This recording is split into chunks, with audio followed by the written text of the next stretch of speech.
It's Indigo Queen, and this is part two. And we're going to be speaking on the difference between spiritual attacks and spiritual warfare. Okay? The first one I'm going to do is talk about spiritual warfare. Spiritual warfare is something that you go through, well, you go through both of them during your spiritual journey. Okay? But a lot of people get them mixed up. Spiritual warfare is basically you battling against the principalities. Okay? This could be addictions. It could be, well, basically, addictions. Uh, I guess you could say generational curses. It could be like a demonic force or something like that. It depends on whatever it is that you're trauma bound to, and something you need healing from, and need to heal your inner child from. Okay, um, ooh, I mean,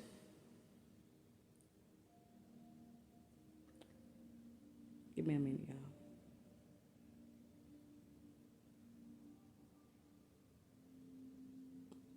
It's a lot of things that I want to talk about. I gotta make sure it's the right stuff for this video. Um, I want to be obedient. Okay, so spiritual warfare. A lot of times when you're on your spiritual journey, especially when you start actually doing the work, you do your shadow work, start taking accountability for a lot of things in your life, letting go of the hurts, um, and once you start really like healing, and what I mean by taking accountability, because a lot of us go through things that we have no control over, correct? And accountability for that is understanding that things happen, okay, and letting it go, not to forget about it, but to let it go. I know a lot of us has grew up hearing um forgiving, okay, forgiving those that hurt us, okay. When we hold on to that anger or that resentment, that pain, whatever it is that that trauma has caused you, it gives them the power, and you have to take your power back. So that's what I mean by accountability. And for some, you may have done some things, you may have wronged people. Take accountability for that. Don't be a narcissist about it. And what comes along with that is demonic spirits. Excuse me, y'all, my eye. Um, and battling with flesh. And of course, I'm gonna use my experience because, like I said, this is platform is to speak on my journey and what I went through, and hoping it encourage other people to go forth and motivate them to understand that they're not alone. Um, that they're not the only ones that go through this. It could be a dramatic change for some people. Okay, like I said, it just depends on your story and your journey. Okay, and so for me, as you all know, if you've been watching the videos, I have vivid lucid dreams. Okay, um, a lot of my dreams I could have probably years ago, and I have very good memory. Like, especially if it's one of those dreams where it's sending a message or a warning, I don't forget about it. I try my best to write it down, or or talk about it, which is what I have been doing lately, um, for the past 2 years now, and it has helped me a lot. And there's been a lot of things from dreams that I have posted over a year or two ago that is now transparent now. Okay. In these dreams, I'm seeing the spiritual warfare that I go through. Um, Physically and spiritually, okay? I've had dreams where I'm literally fighting for my life, okay?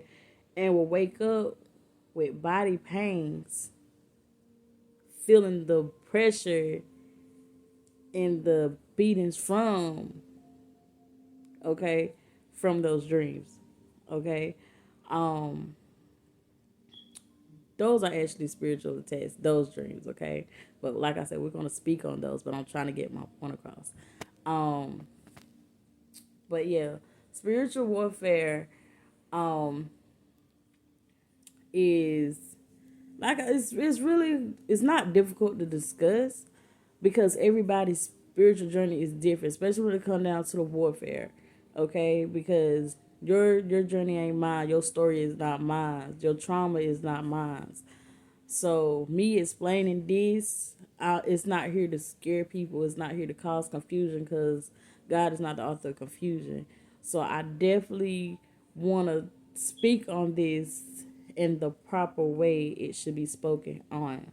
All right. Um. Anywho, I will say this. Spiritual warfare. When it first started with me, back in 2000 and I think it was 2017 is the earliest that when it really hit home for me. Okay, I hadn't started my spiritual journey yet, but I was definitely going through a lot of stuff from spiritual warfare and spiritual attacks. Now I've been dealing with this since I was young, but I was scared. Okay, I ain't know, like I said, I ain't had nobody to talk to or whatever like that. Um, so it took from 2017. I had this dream. Okay, and in this dream, I don't know if this was like a past life dream or whatever the case may be. I don't know, but I knew it was a warning. Okay, and this warning is what really like hit home for me because this was the first time. Well, it's not the first time, but this is the first time in a very, very long time that I have had a dream and woke up as if my body just got back physically from that realm. Okay? So, um, it began where I was in a apartment complex where I grew up at, where my grandma stayed. And in the dream, it was literally every child that grew up with me, regardless of what age it was. It was my childhood. Like, it was my childhood. And I started walking from, in the dream, I was walking from towards Children Village Academy. If you're from Kinston and you know about the Woo, Mitchell Wooten, and you know where CVA is, and I was walking from that direction back towards the big parking lot in the back, um, where my grandma stayed. And as I'm walking, I'm seeing people that I grew up with their children, with their families, and it was pretty. The day was beautiful. It wasn't nothing crazy, so the sun was shining real nice. It was beautiful outside. And I just kept walking, but I got the urge to want to see my grandma. And I was like, I just want to see my grandma. Let me see my grandma. So, and yes, my grandma passed away. So when I had these type of dreams, I'm like, I just want to. That's my chance to really spend time with her. So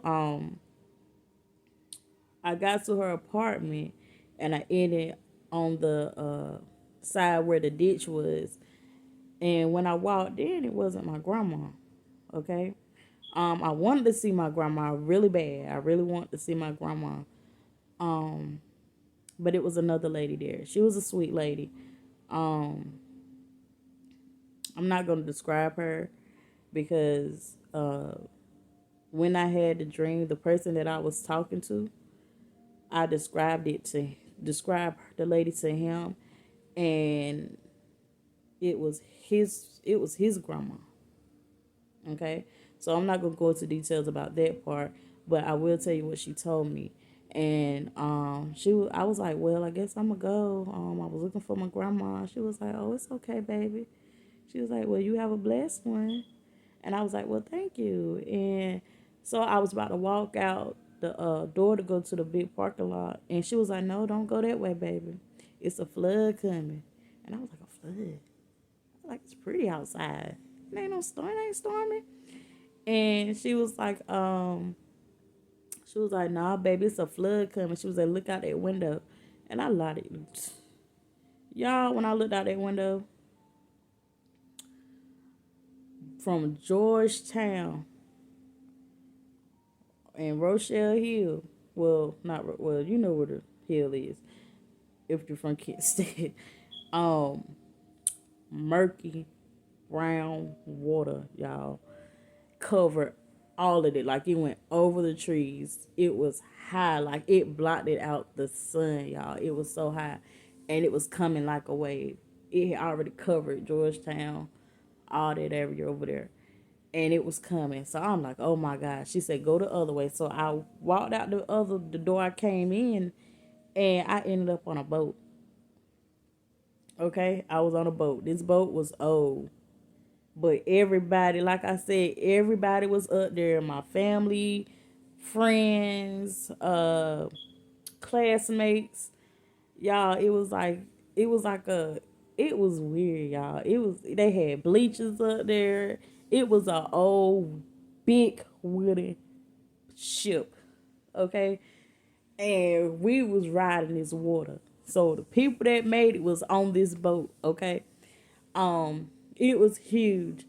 And so as I'm sitting there, I'm just looking around. I saw one of my cousins. I saw him talking to him, chopping it up. And then this dude just walked up on me, y'all. I lie to you not.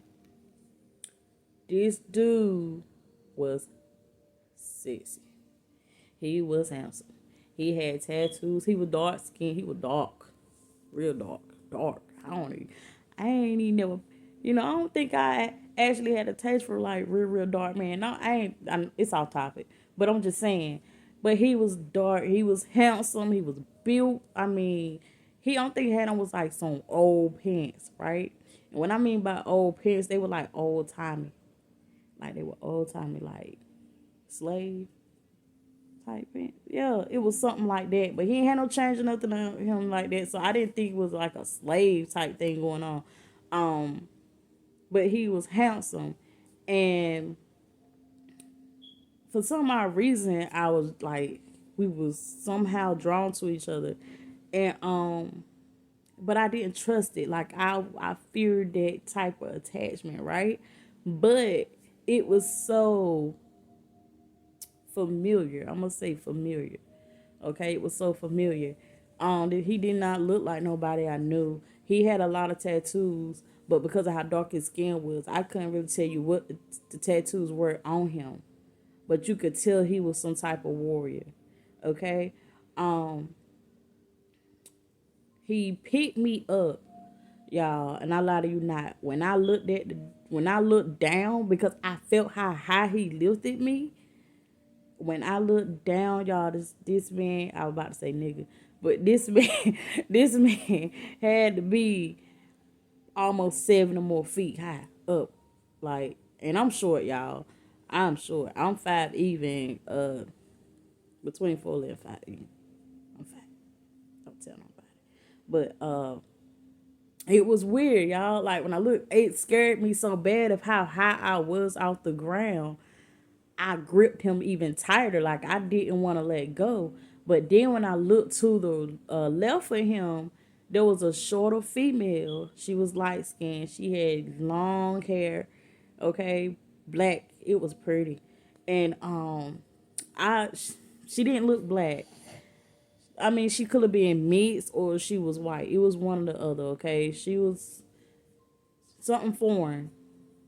or she was white. Okay, but she was very light skinned, but she was very pretty. She was probably like the same height as me. She wasn't that. She wasn't tall at all. Um, and she had white. I mean, it wasn't really white.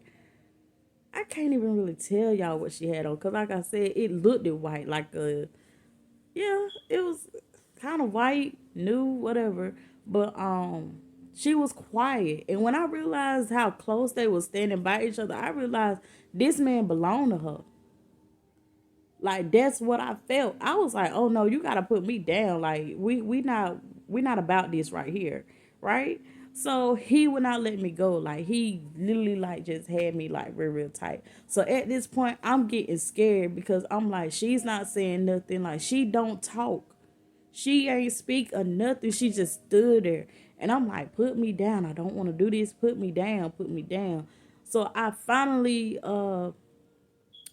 jumped down. I got loose some type of way, and I took off running. I took off running. I was like, oh, I gotta find somewhere to hide. All these people here, and duck off little areas and corners. I can hide somewhere, right? So I'm running, and I seen a door, and when I opened up the door, y'all, it was land. It was landing, and the grass was green. And further, a little further down, it was little. It was a little white old church, y'all. It was a little white old church. I felt like it was my home church, but it was before all the building and construction came along. It was a little white old church, and it looked just like my church ground, Holly Grove Free Will Baptist, but it was a little white church at this time, and the cornfields were still right there, but they won't, as the corn. It was just pretty, y'all. It won't. It didn't look like what it do today, or back in the 90s. Okay, so I said, oh yeah, I'm running to the church. So I ran to the church, y'all. I'm running, and something said, "Don't look back." I look back, and I lie to you not. When I look back, that darn man had done picked me up and took back running out towards the door, y'all. And he took me, and I'm like, no, I want to get to the church. And he took off running. Y'all, we ran back through the door. We were back on the boat. Well, shit, whichever one you want to call it.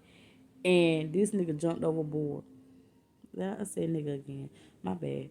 But he jumped overboard. And the girl was right there beside him doing it. It's like she jumped in with him. So at this point, I was like, yeah, I'm dead. This water dark. I can't see. I ain't gonna make it. So we hit the water, y'all. And when we hit the water, mind you, he has me tucked in his arm the same way he was holding me on the ship, right?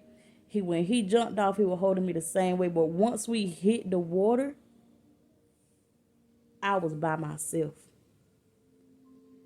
And I I'm floating, but it's like I feel gravity just put like my body just going back, just going under. It was just going under.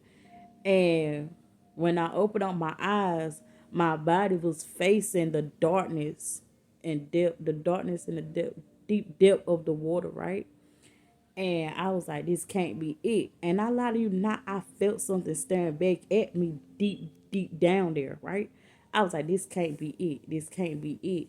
So I was like, you know what? I can't watch myself die like this.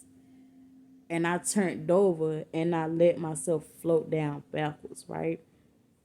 And so once I turned over and I look up at the sky, y'all, the sun was shining so bright. I didn't see no ship, no boat, no nothing. But I could see the water over me. Y'all, it was so pretty. And that's when I realized I was breathing on the water. I was breathing on the water. And I was like, maybe I can get back up. So, y'all, I lie to you not. Before I could even start back swimming, something lifted me up. I didn't see nothing. I didn't see nobody. All I saw was this bright sun shining over the water over me. And the waters were looking clear at the top, right? And once I came back up out that water, y'all, I ended back up on the ship. And I no longer saw the dude and the girl, but I saw the two little girls playing on the bleachers. Um, the two little girls, it meant something to me because of a situation that happened to me back when I was a senior in high school. And I sat down with them. They were playing hand games and stuff. And they looked alike, but you could tell that the age gap, there was an age gap with them. But they favored.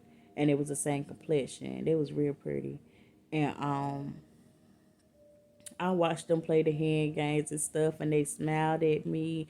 It was so welcoming. So I just sat beside them and I just relaxed. I relaxed.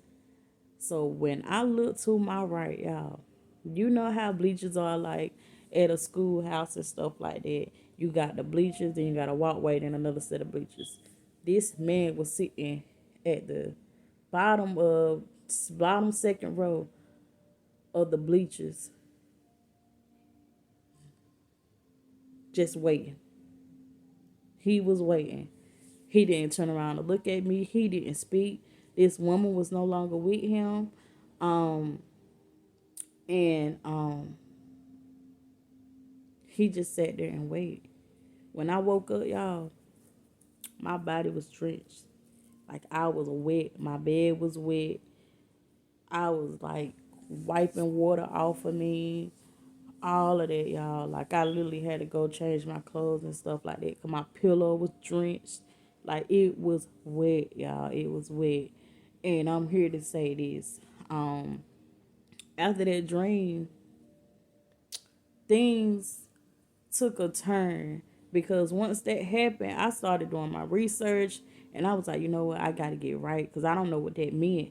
And I'm like, whatever it is, it's something toxic that I keep running into when it come down to men. And I want to get away from that. That's not the life I want, you know? So, yeah, I started working on myself. I started studying. I started doing my research because just like a lot of us, I didn't understand the difference between religion and spirituality. Okay, and once I learned the difference, I had to really uh question myself about it because I'm like, I ain't really know nothing about spirituality. You know what I'm saying? And I'm like, I know I'm not a real religious person because of what I knew about that and how that goes, right? So, like I said, I studied and stuff like that. So, the more I studied, the more closer I was building my relationship with God. And the enemy didn't like it, y'all. And I started having these spiritual warfares where I started dealing with the ear ringing. I started angel numbers. I started having visions. I started having all these dreams.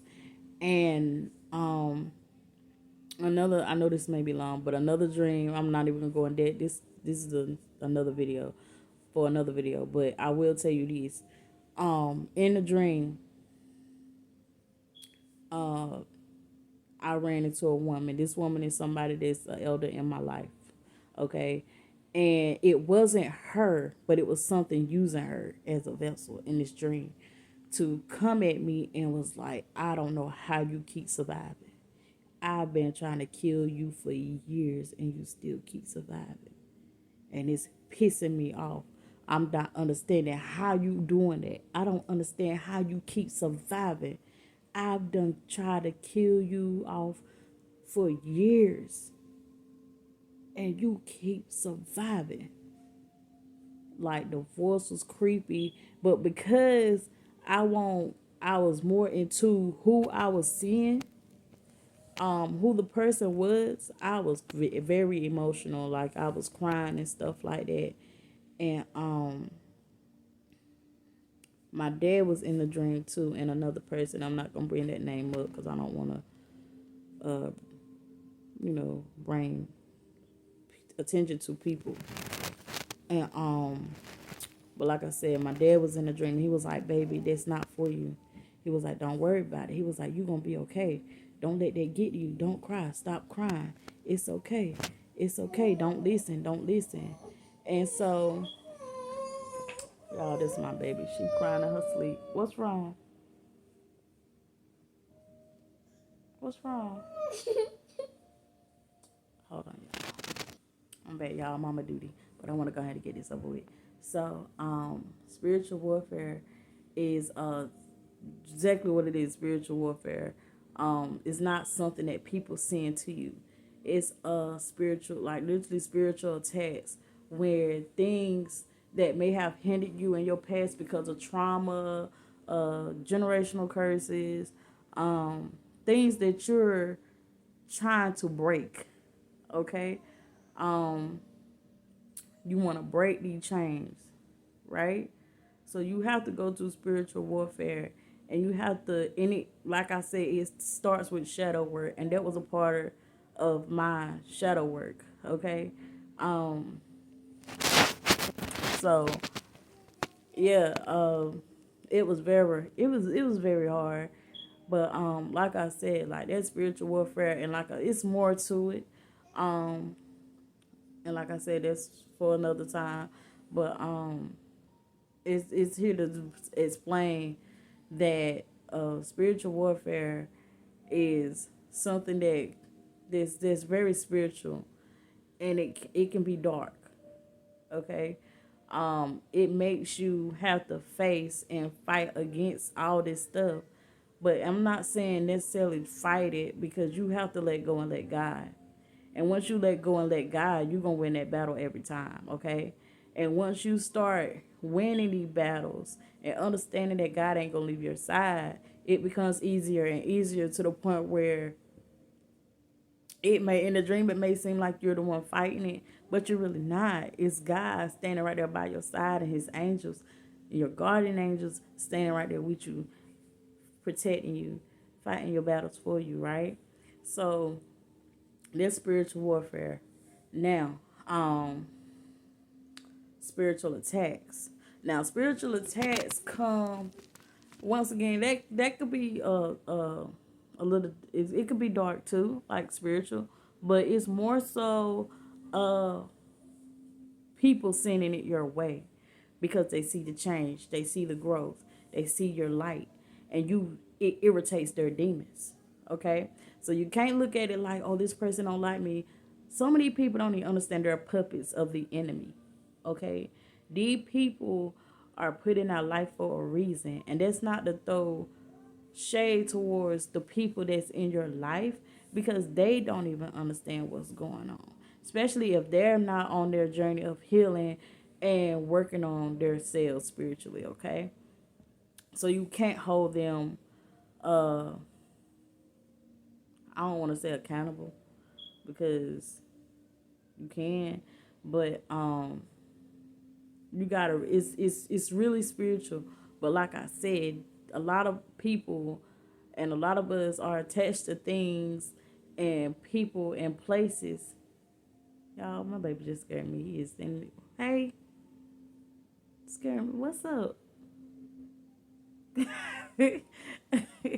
So but yeah, um because I've even had dreams like this, right, where I'm fighting spirits, but you can tell it's not attached to me, but because I noticed it, and because I called it out or something like that, I'm being attacked. Okay, now this can happen while you sleep. This can happen in your physical form.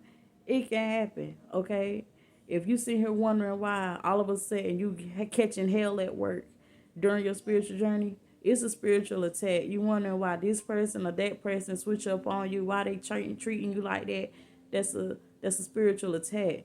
It's not necessarily, don't take it personal. I'm gonna just say, like, don't take it personal. Okay? The more spiritual attacks you get, it means you're getting closer to where you need to be. So don't take it personal.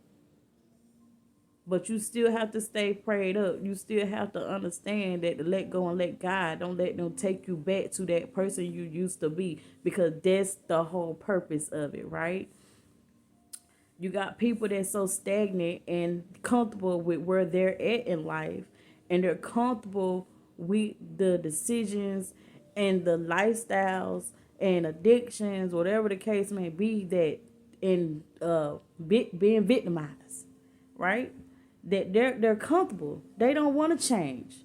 They like that type of attention. They like feeling like it brings them some type of life, and it don't. Okay, and so you have to understand that everybody is not gonna accept accept you on your journey. You're gonna have a lot of people that's got spirits attached to them that's very demonic. And like I said before, some of these demons are in legions when it comes down to people and their traumas and their addictions and stuff like that. And then it could be who they hanging around with. Okay? So that's another reason. It happens. What's up? I see you.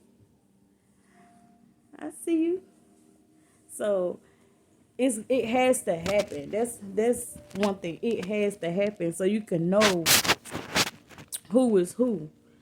And once you get to this point, you're learning to know spirit by the spirit, okay? And you'll be able to discern what spirit you need to stay around and what spirit you don't need to stay around, okay?